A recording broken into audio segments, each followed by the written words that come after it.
Chapter 2. Climate Change and Gender, Social Aspects. 2.1. What is gender?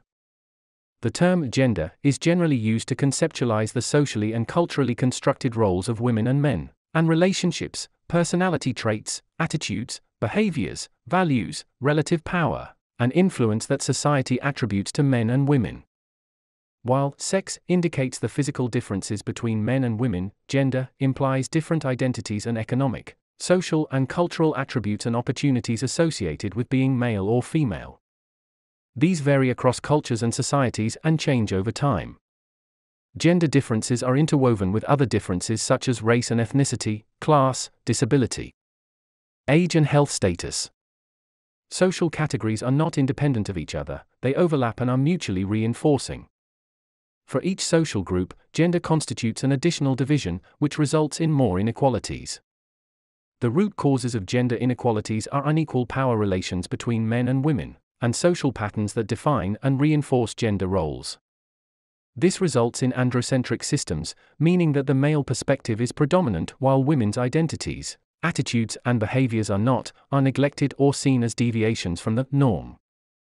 At the societal level, this can lead to a series of substantial inequalities, for example in terms of access to and control over resources such as land, credit and capital, mobility and information, as we have seen in the previous chapter. Gender mainstreaming is thus an approach used worldwide to promote gender equality in programs and projects. It is central to all activities, policy development, research, advocacy and training, dialogue, legislation, resource allocation, planning, implementation, monitoring and evaluation of policies and programs, etc.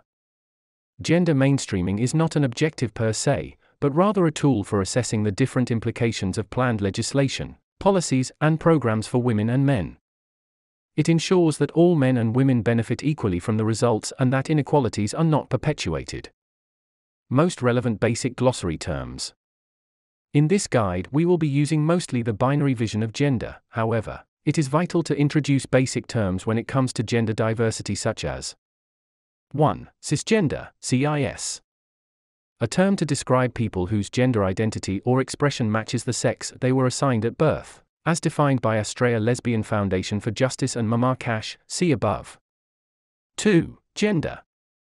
Refers to roles, behaviors, attributes and opportunities that society considers appropriate for women and men. Genders are socially constructed, learned through socialization processes and vary across culture societies and change over time. 3. Gender expression. Gender expression is how you present your gender outwardly, including through your behavior, mannerisms, clothing, name, pronouns and other characteristics. 4. Gender fluid. Gender fluid refers to someone whose gender identity is not fixed, but may appear to others as flowing through different gender categories. 5. Gender equality. Refers to equal access to social goods, services, and resources and equal opportunities in all spheres of life for all genders. 6. Gender equity. Refers to the fair allocation of resources, responsibilities, and power without discrimination on the basis of gender. 7. Gender justice. Generally understood to be more than gender equality and equity. Gender justice requires fair distribution and recognition, along with an end to hierarchical gender relations and the transformation of societal and economic systems and structures. 8. Gender norms. Ideas about how different genders should be and act that are passed from generation to generation through the process of socialization. Gender norms vary across cultures and societies and change over time. Someone whose gender expression does not match their society's prescribed gender norms is referred to as gender nonconforming. 9. Gender-responsive climate policy. Climate policies that take into account gender-specific differences, needs and interests and aim to transform existing gender norms, roles and relations with the ultimate goal of achieving gender equality. Gender-sensitive climate policies that take gender-specific differences, needs and interests into account, but do not necessarily seek to transform the underlying gender norms, roles, and relations. 10. Non-binary. A gender identity that cannot be defined within the gender binary, the categories of woman and man.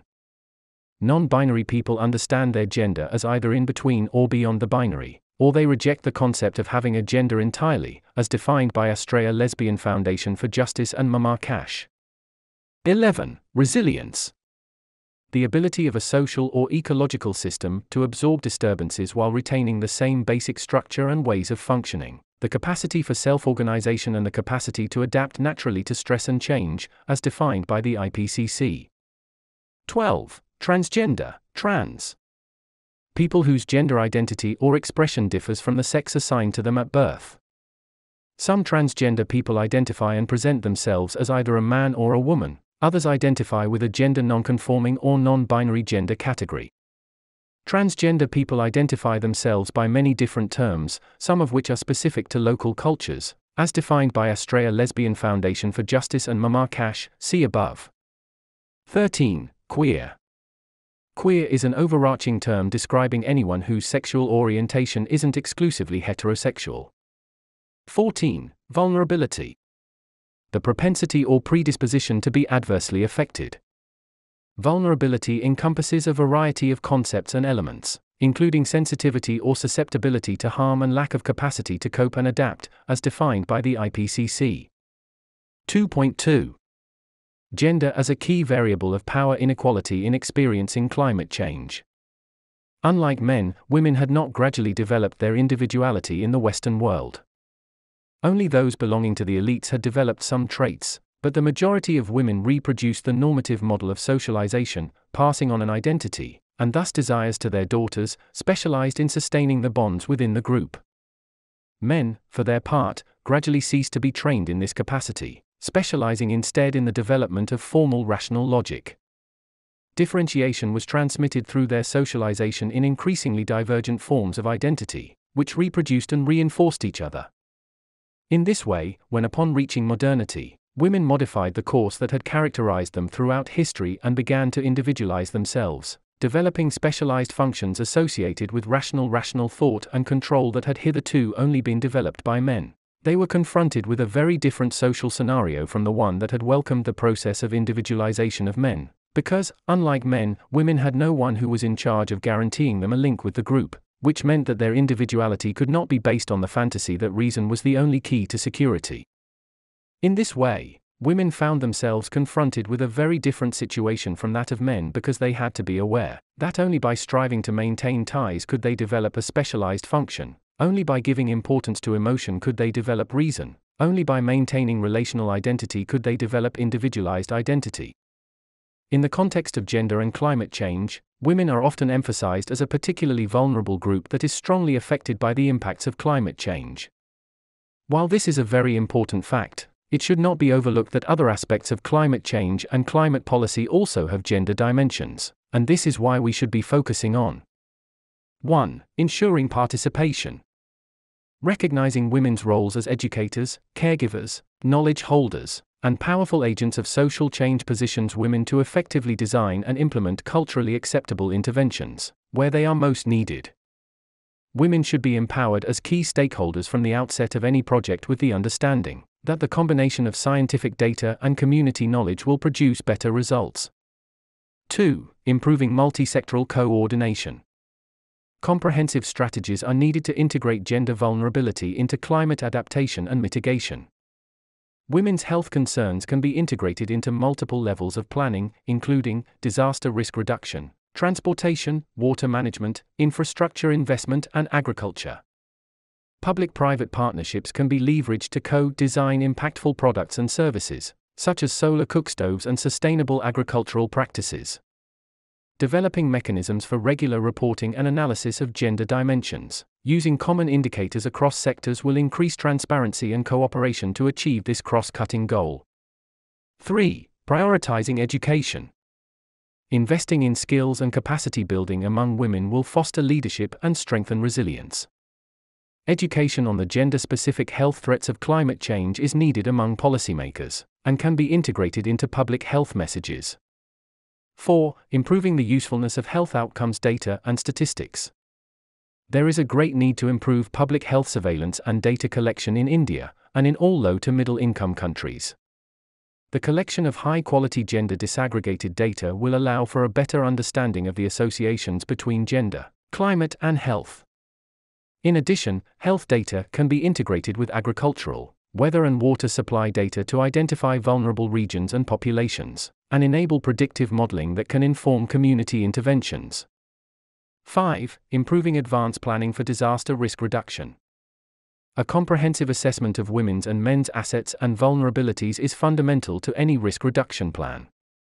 Such assessments not only provide a deeper understanding of the effects of climate change, but also reveal the political, physical, and socio-economic reasons why people suffer disproportionately. This creates a greater opportunity for effective intervention. 6. Redefining success. Women's health outcomes and economic prosperity can serve as proxy markers for development, disaster risk reduction, and climate adaptation, and should be used as indicators for project and policy success. Similarly, regions with poor health outcomes should be identified as hotspots of current and future vulnerability to climate change. 2.3. Linkages between gender, climate change, marginalization, poverty, and social inclusion.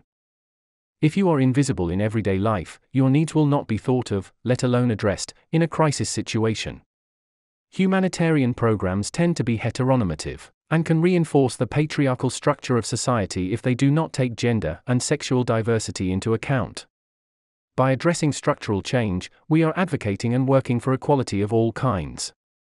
Matcha Fornin, a lesbian feminist human rights defender working to empower stateless and landless indigenous women, girls and LGBTQ+ youth in the Thai provinces of Chiang Mai, Mae Hong Son and Tak. As seen before, women and girls from poor and marginalized segments of society are particularly vulnerable to the adverse effects of climate change, as they tend to have limited resources and therefore limited capacity to adapt, and their livelihoods tend to be highly dependent on natural resources that are sensitive to climate vulnerability. FAO 2011, Women Watch 2009. In this context, it becomes clear that poverty is an important factor of vulnerability. The capacity of poor citizens is severely constrained because they lack the resources to protect themselves against shocks of any kind. In addition, their settlements are often fragile and are more exposed to climatic hazards, such as landslides or floods. Densely populated human settlements, such as informal or substandard settlements, such as slums, are particularly vulnerable. In addition, urban populations rely heavily on basic infrastructure and services for their livelihoods and therefore have few options to cope with disruptions. Pre-existing vulnerabilities are therefore magnified by climate change. The proportion of women living in poverty is higher than the proportion of men. In addition, among the poor populations, women tend to be the poorest of the poor, both in terms of income and assets. Women work more often in the informal sector than men and are therefore subject to income insecurity, particularly during interruptions due to disasters. For example, women who derive income from activities done at home can lose their entire source of money if their home or equipment is destroyed during a flood. This is why female-headed households often make up a disproportionately high proportion of the total number of flood victims. Women's role in the family may also entail an additional workload when related to climate. For example, their care for children, the elderly and the sick may become more demanding when climate change impacts on health and psychosocial well-being. It is important to bear in mind that women's role as family or professional caregivers during a disaster is often invisible, while the actions of men in rescue operations and emergency services tend to be glorified. Did you know that? According to World Bank, FAO, and OECD, 70% of those living on less than $1 a day are women. Women work 2/3 of the world's working hours, but receive only 10% of the world's income. Women own only 1% of the world's property. 876 million illiterate people are women. 2/5 of girls are never born because of a preference for boys. Women account for 58% of unpaid employment and only 10 to 20 out of every 100 owners are women. Key barriers to gender-sensitive climate action. The following barriers can fuel persistent gender inequalities in climate change adaptation and resilience actions.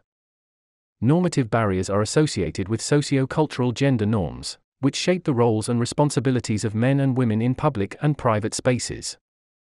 Gender norms and perceptions, and the attitudes that nurture them frame the context within which men and women participate and contribute to various livelihood-related activities. Structural barriers refer to an unequal distribution of wealth and opportunities. Asset distribution is highly gendered, and in many parts of developing countries, women's ownership of land rights is negligible. While women produce 60–80% of the food in these countries, their sole or joint ownership of agricultural land is merely 10–20%, FAO, 2019. Capacity barriers mean, among other realities, the limited access of women to knowledge and information, extension, training, innovation, and technology. Barriers to decision-making highlight the gap in representation in decision-making at local, provincial, and national levels. This imbalance results in women having less say in decisions related to climate change programs and policies. The Equality Generation Action Coalition on Feminist Action for Climate Justice found that only 3% of environmental philanthropic funding supports girls and women's environmental activism. In addition, women-led organizations, which are often small, have difficulty accessing funding from climate finance providers, which mostly invest in large-scale projects, starting at $10 million. However, because of their societally imposed caring roles, girls and women have a deep understanding and broad knowledge of their environment and natural resources. Funding their vision and supporting their ideas for sustainability is key to successful climate change adaptation and mitigation, regardless of the dollar value of their projects. Gender-based violence. Gender-based violence is widespread throughout the world. Globally, 1 in 3 women will experience some form of gender-based violence in her lifetime, but national and context-specific evidence shows that the incidence can be much, much higher. Rooted in discriminatory gender norms, gender-based violence is used as a form of control, subjugation, and exploitation to maintain and reinforce gender inequality.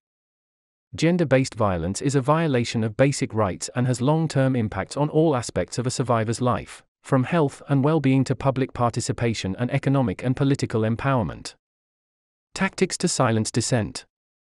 Gender-based violence has long been a tactic to silence women's dissent to silence dissent by women defending human and environmental rights and to dissuade others from speaking out, and Indigenous women face increased violence due to intersecting forms of discrimination.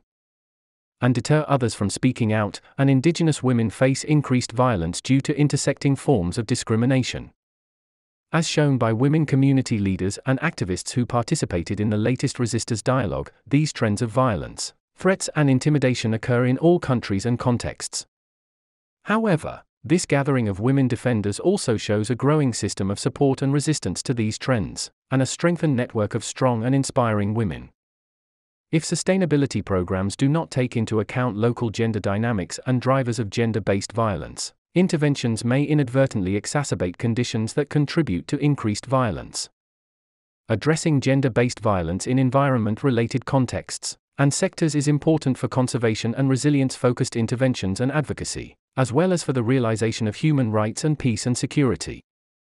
Fostering safe civic spaces, raising awareness of rights and enhancing structural protections are essential for women to participate in and defend their rights to environmental resources and land. Exemplary woman in the field of climate action, Berta Cáceres. Berta Cáceres was a prominent indigenous leader in Honduras. She co-founded and coordinated the Civic Council of Popular and Indigenous Organizations of Honduras, COPIN, and was assassinated in 2016 for her opposition to the construction of the Agua Zarca hydroelectric project, a dam on the Gualcarque River, which is a sacred and vital site for the native communities in that area of northwestern Honduras. She fought for the rights of the Lenca indigenous people to recover their lands in Rio Blanco, Intibucá, against the construction of the Agua Zarca hydroelectric dam by the Desarrollos Energéticos S.A., DESA company, in Tierras Lencas. The Lenca people have waged a constant struggle for the defense of their territories and for the protection of the Rio Blanco. Because of this fight, the Lenca indigenous people have been persecuted, to the point of forcing them to abandon their territories. They have been injured, and in that area during 2014 Lenca indigenous people were murdered and remain in total impunity. Exemplary woman in the field of climate action, Donella Meadows. Donella received her PhD in biophysics from Harvard University in 1968. Later, she joined MIT, Massachusetts Institute of Technology, as a research fellow, specializing in system dynamics. She also co-authored the 1972 Club of Rome report, The Limits to Growth, which warned of the infeasibility of continuing to grow in the way we did in the 20th century. The consequences of this prolonged historical desire for growth and massive consumption in a world of complex connections, where everything is related to everything, materialize today in the climate crisis, the sixth extinction of species and successive emergencies. Exemplary woman in the field of climate action, GenerA Macy. A PhD in philosophy and specialist in systems theory and deep ecology, GenerA Macy is a leading activist in the peace, social and environmental justice movements. Considered as a founder of eco-philosophy and eco-psychology, for 50 years she has been interweaving her knowledge with social struggles to produce a new paradigm of change. Her work helps transform despair and apathy in the face of ecological and social crises into constructive and collaborative action that frees us from attitudes that threaten life on Earth. Created by her, the work that reconnects, promotes conversation rounds, meditation, singing, exercises for the body and therapeutic experiences that stimulate reconnection with oneself, with other people and with the planet. The methodology also inspired the creation of courses such as GenerA Education, developed by the Findhorn Eco Village in Scotland, which trains professionals to develop creative and efficient solutions to the sustainability crisis. GenerA Macy has already written more than 10 books and her work can be seen by entering this link. In this video, GenerA quickly explains what the work that reconnects is. In this video, GenerA explains how to become a facilitator of this methodology. GenerA Macy on receiving pain related to the climate crisis. Work that reconnects process parts explaining the emotional work around the climate crisis methodology. 2.4. Gender and climate migrations. In 2019, extreme weather events displaced nearly 25 million people in as many as 140 countries around the world. Climate migrations caused by sea level rise and flooding of inhabited coasts and islands can significantly influence resettlement decisions. As these are often the most densely populated regions, it is estimated that this element of climate change may affect the lives of around 40% of the Earth's population. Small island states are in the most difficult situation. We are talking about the Maldives, Tuvalu, Kiribati, or the Marshall Islands, which, due to their small size and geological structure, suffer huge losses with every typhoon, even a smaller one. The International Red Cross and Red Crescent movement has also published a report on climate migration. It took into account data from only 6 months from September 2020 to February 2021, and it shows that in this period only as many as 10 million people had to change their place of residence, due to the severe effects of climate change. 5 times fewer people, just over 2 million, had to leave their homes because of the war. As the organization emphasizes, climate change is today the most common reason for necessary migrations. The situation is getting worse as climate change exacerbates existing factors such as poverty, conflict, and political instability, said Helen Brunt of the International Federation of Red Cross and Red Crescent Societies, IFRC. The World Bank's Groundswell report estimated that climate change could force up to 216 million people to move within their countries by 2050. Migration decision-making in the face of climate risks is based on gender roles and responsibilities. Women often face greater barriers to leaving disaster-prone areas due to their care obligations, lack of financial assets, and limited rights to land and property, which we have already discussed in the first chapter. When they do leave, girls and women face increased risks of unemployment, child marriage, trafficking, and gender-based violence. 2.5 Case studies. Niger. The Niger Delta is one of the world's largest natural resource reserves. The region has been suffering from environmental and human rights abuses evident in oil spills, gas spills, flaring, and the resulting destruction of natural resources, as well as human rights abuses. Nigerian women mobilized at the community level in social movements and protested against oil transnationals, such as Shell and Chevron, as part of a global movement to stop the actions of companies involved in ecological destruction and corporate irresponsibility. Most of the region's natural gas was being depleted to reduce maintenance costs, and more gas was being burned here than anywhere else in the world, emitting more greenhouse gases into the atmosphere than the entire sub-Saharan region. In 2006, protests led Nigerian courts to rule that gas flaring violated citizens' constitutional rights to life and dignity, and the courts ordered an end to the practice. Case studies. How does being an indigenous woman make environmental activism twice as difficult? As we have seen, For generations, women around the world have demonstrated resilience and leadership in protecting their communities, lands, livelihoods, and natural resources. And yet, women environmental defenders consistently experience disproportionately high rates of gender-based violence as a result of their activism. These assaults range from verbal abuse and gender-based harassment to intimidation, exclusion, sexual abuse, and rape. All are designed to undermine their voice and leadership in these movements. Practical exercise for young people. 3. Women and men. Objectives. 1. To uncover any stereotypes that young people might have. 2. To discuss the social and personal meaning of stereotypes. Time, 20 minutes. Materials, none needed. Facilitator's notes. 1.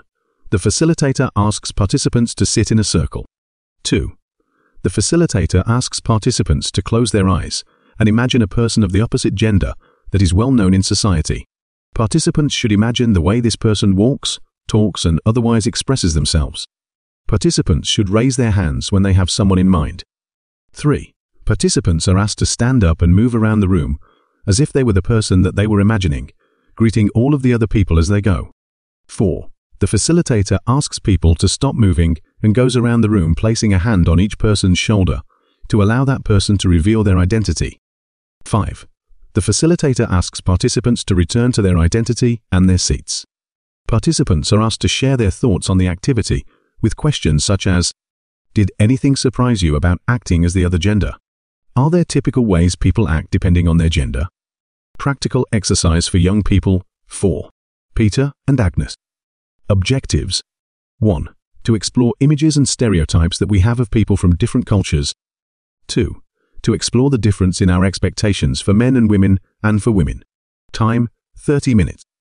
Materials, a ball or other small item that can be easily tossed, flip chart paper and marker. Facilitator's notes. 1. The facilitator asks participants to sit in a circle. 2. Participants are to create a story together. The person with the ball gives 1 or 2 sentences about the story, and then throws it to someone else who adds 2 more sentences and so on. 3. The first part of the story is about Peter, a young Irishman. After 10 or 12 turns, the facilitator asks for the ball and says, Peter meets Agnes, a young Nigerian woman who also has a story, and then throws the ball back to somebody. After a few minutes, she or he stops the activity. 4. Afterwards, ask participants what images of Ireland and Nigeria were present in their story and what images of men and women. Record these answers on flip chart paper. 5. Discuss what is a stereotype and whether any of the images recorded on the flip chart paper are stereotypes. Practical exercise for young people. 5. Walking in their shoes. Objectives. 1. To understand the difficulties faced by immigrants. Time, 1 hour. Materials, paper and pen. Facilitator's notes. If you had to leave your country, or if you did leave it, what is the first thing that you would miss? What difficulties did you have do you think you would find in a new country where you were not familiar with the language, lifestyle, culture? What would you need from the people of that country? 2. Ask participants to move into groups of 4 or 5 and discuss how they answered these questions. 3. Ask each group to prepare a mime that illustrates how they would approach and greet people from different countries. 4. After each group has performed their mime, ask participants to move back into the large circle and share their thoughts on the activity and what this tells us about our interactions with other cultures.